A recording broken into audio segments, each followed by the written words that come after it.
Primary school में teacher थे, headmaster थे। परवरिश भी उसी तरीके से हुई। बचपन से जब मैं पढ़ाई कर रहा था तभी से मेरे मन में एक ही बात डाली जाती थी माता और पिता के द्वारा कि बेटा अच्छे से पढ़ाई कर लो, अच्छे नंबर लेकर के आओ और कोई अच्छी सी नौकरी कर लोगे, जीवन सफल हो जाएगा, है ना। 60 साल के बाद रिटायर हो जाओगे, रिटायरमेंट के बाद पेंशन मिलेगा। अगर कल को बच्चे बड़े हो के अगर तुम्हें घर से निकाल भी दे या न माने तो भी लाइफ सिक्योर रहेगी क्योंकि पेंशन मिलता रहेगा। क्योंकि फादर की मेरे वही जॉब थी तो इसलिए वही माहौल एक घर के अंदर चलता था और जिस घर में जैसा माहौल होता वही शिक्षा हम अपने बच्चों को देते हैं, है ना। कोई बिजनेस फैमिली से होता है तो बिजनेस की बातें करते हैं बच्चों के साथ, बेटा पढ़ लिख लो, ये संभालना है, ये बिजनेस करना। तो चूंकि मैं फादर मेरे जॉब में थे तो जॉब की बातचीत होती थी। पढ़ाई लिखाई पूरी हुई, जब जॉब करने की बात आई तो आपको पता है सरकारी स्कूल से पढ़ा लिखा, तो जब जॉब करने की बात आई तो पता चला कि सरकारी जॉब तो इतनी आसानी से मिलता ही नहीं है। बहुत जगह समझा तो कुछ जगह पता चला कि पैसे वैसे भी लगते हैं, आप सब लोग जानते होंगे, है ना, नौकरी के लिए पैसे भी लगते हैं। तो मैंने पिताजी से बात की तो उन्होंने कहा बेटा हम पैसा नहीं दे सकते, अपने दम पे अगर तुम नौकरी हासिल कर सकते हो तो कर लो। तो मैंने देखा मेरे आस पड़ोस में बहुत सारे लोग ऐसे थे जिन्होंने नौकरी के चक्कर में अपनी आधी लाइफ निकाल दी और ना ही नौकरी मिली और ना ही मतलब शादी हुई उनकी। ऐसा मैंने बहुत लोगों को, तो मुझे भी यही लगा कि नौकरी के चक्कर में समय निकालने से अच्छा चलो कुछ अपना किया जाए। और यही सोच के मैंने दिमाग लगाना शुरू किया। तो पहले सोचा चलो बिजनेस करूंगा, तो बिजनेस के लिए पैसे की जरूरत थी। पापा सरकारी नौकरी में थे, हम 7 भाई बहन, आप समझ सकते हैं कितना पैसा बचता होगा। तो उन्होंने मना कर दिया, बोले हम पैसा नहीं दे सकते। तो ये हुआ, अब क्या करें। तो मेरे कुछ जान पहचान के दोस्त यार थे, मेरे कुछ रिलेटिव थे जो दिल्ली बंबई जाके कमाते थे, तो उनको मैं देखता था। तो मैंने कहा चलो, मेरी बड़ी बहन भी दिल्ली में रहती थी, तो मैंने कहा चलो दिल्ली चल के जॉब करते हैं। मैं दिल्ली गया, वहां जाने के बाद 4 साल भटका और कम से कम 20 कंपनियों में काम किया। वहां का सिस्टम बड़ा, मैं आपको क्या बताऊं, किसी कंपनी में लगता था 3 महीना 4 महीना काम किया, पता चला काम खत्म, निकाल दिया बाहर, दूसरी कंपनी में जाओ। फिर वहां गया, तीसरी में गया, ऐसे करके 4 साल वहां पे गुजारा।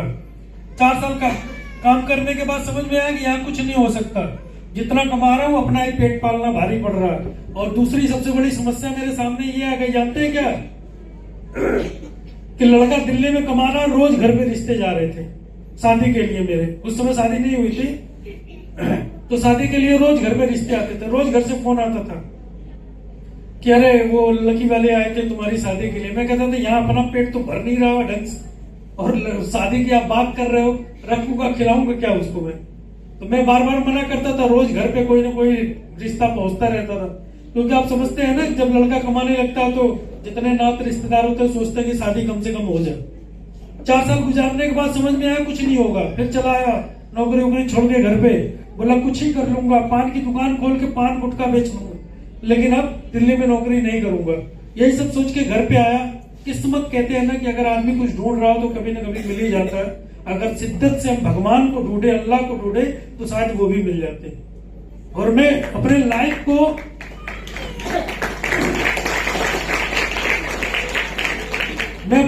को बदलने के लिए बहुत कोशिश कर रहा था, रास्ते ढूंढ रहा था और ऊपर वाले ने सुन लिया मेरा।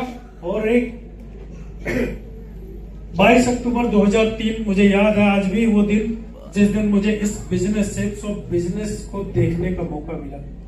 जब मैं इस बिजनेस को आप ही लोगों की तरह, एक मीटिंग हुआ था, बड़ा सेमिनार हुआ था, गाजीपुर से कुछ सीनियर्स आए हुए थे। तो जब मैं देखा तो मैं आपको यकीनन बता सकता हूं कि मैं पूरी रात सोया नहीं। बिजनेस प्लान देखने के बाद मैं पूरी रात कैलकुलेशन करता रहा कि अगर ऐसा हो गया तो क्या होगा, वैसा हो गया तो क्या होगा, 40 लाख कमा लूंगा तो क्या होगा। यही सारी चीजें उधेड़ बुन में मैं लगा रहा, यही सारी बातें मैं सोचता रहा पूरी रात बैठ करके। और सुबह में जब मैं निकला और 2-4 दोस्तों से मैंने इसके बारे में चर्चा की तो उन्होंने कहा कि तू तो सोच रहा 40 लाख होगा तो क्या होगा, अगर ये सोच कि नहीं हुआ तो क्या होगा। तेरे पैसे उस टाइम पे जो रजिस्ट्रेशन प्रोडक्ट का जो प्राइस लगता था लगभग 8,000 रुपए के आसपास का आता था। उन्होंने कहा कि अगर सोच ले कि अगर कंपनी नहीं चली तो क्या होगा, 8,000 रुपए तो डूब जाएंगे। मेरे दिमाग में हाँ यार ये बात तो सही है, ये तो मैंने सोचा ही नहीं। और बिजनेस प्लान देख के आया तो सिर्फ पॉजिटिव पॉजिटिव चल रहा था कि 2 हो जाएंगे, 4 हो जाएंगे, इतने हो जाएंगे, इतने हो जाएंगे, इतना सारा पैसा आ जाएगा तो रखूंगा कहाँ पैसे को, उसका करूंगा क्या, यहां तक सोच लिया था। ढेर सारा पैसा आएगा। और जब दोस्तों ने समझाना शुरू किया कि अगर नहीं हुआ तो कंपनी भाग गई तो 8,000 चले गए तो दिमाग मेरा फिर घूम गया। मैंने कहा अब क्या करूं। उसके बाद मेरे मामा जिन्होंने मुझे बिजनेस प्लान दिखाया था मैं उनके पास गया। मैं कहा ऐसी ऐसी बात आ रही है। फिर वो एक सीनियर के पास लेके गए, सीनियर ने मुझे बिठाया और कुछ चंद बातें की, मेरा दिमाग खुल गया। वही बातें मैं आपको समझाना चाहूंगा। उन्होंने एक बात बोला कि कंपनी प्रोडक्ट बेस्ड आपसे पैसा लेती है तो कंपनी प्रोडक्ट देती है, कोई फाइनेंस कंपनी तो है नहीं 10-20 लाख रुपए आपसे जमा कर रही है और ले करके फुर्र हो जाएगी। मैंने कहा सर ये बात तो सही है। तो उन्होंने ये बात समझाई कि आप पैसा दे रहे हो, प्रोडक्ट का दे रहे हो ना, बिजनेस तो एक अपॉर्चुनिटी है, ठीक। दूसरी बात उन्होंने समझाई, सपोज दैट थोड़ी देर के लिए हम मान लेते चलो 8,000 अगर आपका डूब ही गया, नहीं बिजनेस चला तो क्या हो जाएगा, आप बर्बाद हो जाओगे, घर बिक जाएगा, शादी नहीं होगी, हैं, पागलपन का दौरा पड़ना शुरू हो जाएगा, क्या हो जाएगा 8,000 से।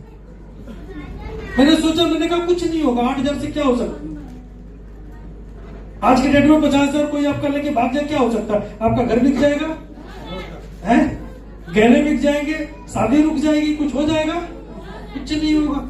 मैंने यही सोचा। तो बोले अगर अब दूसरे पहलू से सोचो, अगर हो गया तो क्या हो सकता है। तो मैंने दिमाग लगा, मैं कहा अगर हो गया, बिजनेस चल गया 8,000 लगा के तो क्या हो सकता है। और मैं अब आपको बताना नहीं, दिखाना चाहूंगा कि वो 8,000 रुपए लगा के जो मैंने शुरुआत की थी 2003 में, उस बिजनेस से कुछ छोटी सी झलकियां, बहुत ज्यादा फोटो तो मेरे पास इतने कि मैं 2-3 घंटे 4-5 घंटे तक आपको दिखा रहा हूँ, खत्म नहीं होगा। लेकिन कुछ फोटो है जो मैं आपको दिखाना चाहूंगा, आप देख सकते हैं। उस जो मैंने उस टाइम पे फैसला लिया था, सेल्फ शॉप करने का जो डिसीजन लिया था, उस डिसीजन का रिजल्ट आप देखिए।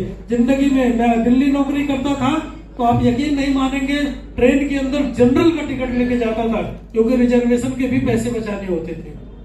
और आप ये देख सकते हैं पीछे क्या खड़ा है, लाइट है।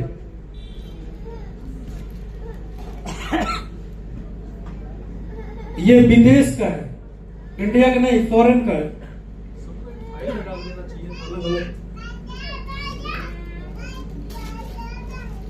ये फ्लाइट के अंदर की फोटो।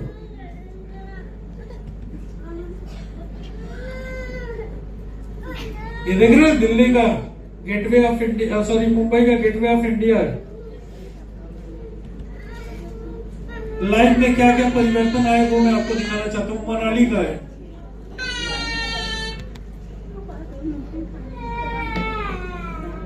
ये भी विदेश का, इंडिया का नहीं है। ये देख रहे हैं सारी फोटो मेरी है, चेहरा मिला लीजिए तो थोड़े बाल ज्यादा थे, अभी थोड़े कम हो गए, बस इतना ही फर्क है।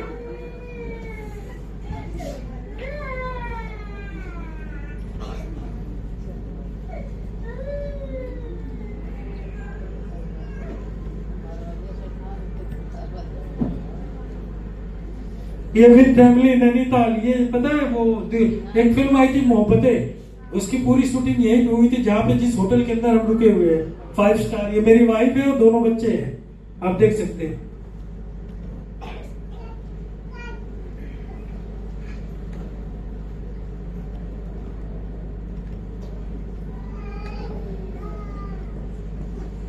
ये सब इंडिया का नहीं, ये सब बाहर का है। सीन जो मैं आपको दिखाया जा रहा है, कुछ है इंडिया का, कुछ है बाहर का, बहुत सारे हैं। ये सब म्यूजियम के अंदर हम गए थे घूमने के लिए, वहां का है। ये मुंबई का है।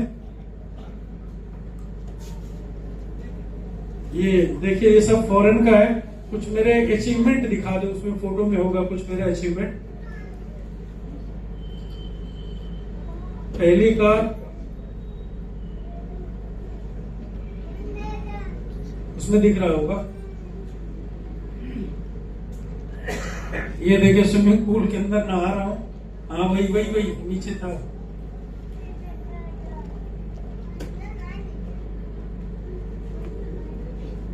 हाँ 1 मिनट रोकना।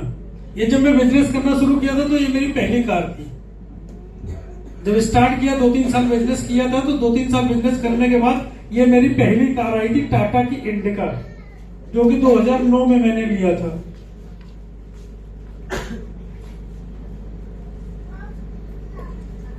ये तो अभी रिसेंटली मैंने एक गाड़ी ली है, अपनी वाइफ को गिफ्ट किया मैंने, बलेनो। बिहान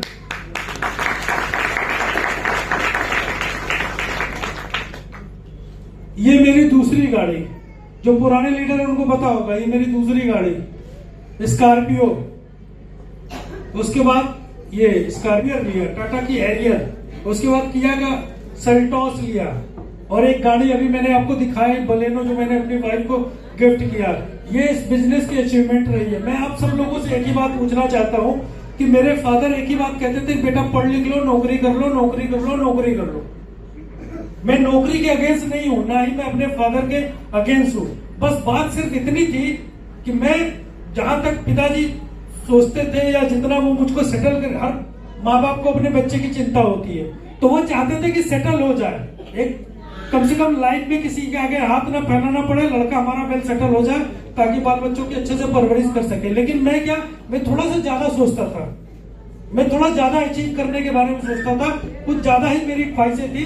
इस वजह से मैंने नौकरी के लिए फिर ज्यादा मेहनत नहीं की, और जब से सेल्स जॉब पकड़ा उस दिन से और आज तक मैंने कभी भी बिजनेस के अलावा कुछ भी करने का मैंने नहीं सोचा। एक वाकया मैं आपको शेयर करता हूँ, उसी के साथ अपनी बातों को मैं विराम दूंगा।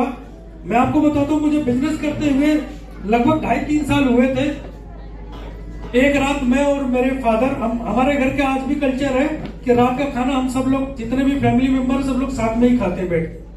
तो रात का खाना हम सब लोग खा रहे थे, मम्मी पापा, अब तो फादर मेरे नहीं रहे, तो पापा मम्मी भाई बहन सब लोग रात में बैठ के खाना ही खा रहे थे। तो मेरे फादर ने कहा कि तुम्हारा पहले, अभी तो पैसा ईसीएस आता ना अकाउंट में हमारे, पहले वो चेक के माध्यम से आता था, डिमांड ड्राफ्ट बन के आता था, उसको हम बैंक में जमा करते थे, 3-4 दिन, कहीं कहीं 1 हफ्ता, कहीं कहीं 15-15 दिन पे हमारे अकाउंट में पैसा ट्रांसफर होता। तो वही आया हुआ था, 12,000 कुछ समथिंग का था, सॉरी 12-13 हजार रुपए का था लगभग। और मेरे पिताजी ने उसको मुझे दिखाया, बोले, क्योंकि डाक जो आता था तो फादर ही घर पे होते थे, फादर का रिटायरमेंट हो चुका था और मैं ज्यादातर फील्ड में रहता था।